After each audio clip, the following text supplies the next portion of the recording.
Hello guys, welcome to Joseph IT Technology Entertainer. Today I'm going to show you how to make your Pendrive bootable with Rufus 3.5 version easily. So simply download Rufus 3.5 and just simply open it. It is just click and play.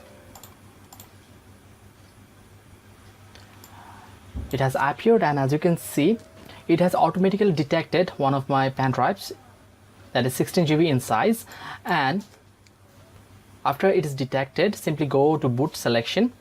It's asking you to choose the ISO image, okay, the ISO file of Windows or anything else. So I'm just going to choose from my computer. If you don't know how to download ISO file, you can simply check the videos from the description and from the end screen too of Windows 10, the latest version. Okay, I'm going to choose Windows 10, the ISO image, and I have Windows 10 ISO image, the latest one, and I'm going to choose it. Okay, and let all the options be by default and simply click on start.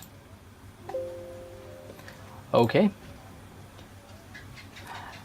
and now the system is deleting all the partitions your pen drive had and flashing bootloader on the pen drive and putting your pen drive.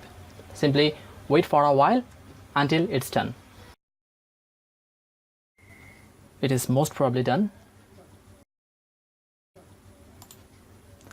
And yes, as you can see that the booting is now completed, and the label of my new pen drive is this.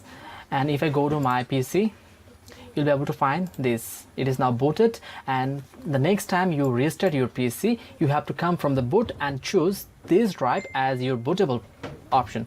Okay, and by this way you'll be able to make your pen drive bootable and set up your PC as a fresh Windows copy. And lastly, this is the way of doing so. If you really found this video useful, then please don't forget to like the video, share your experience on the comment box, and subscribe to this channel of Joseph IT. Hope to see you in my next video tutorial. Until then, goodbye.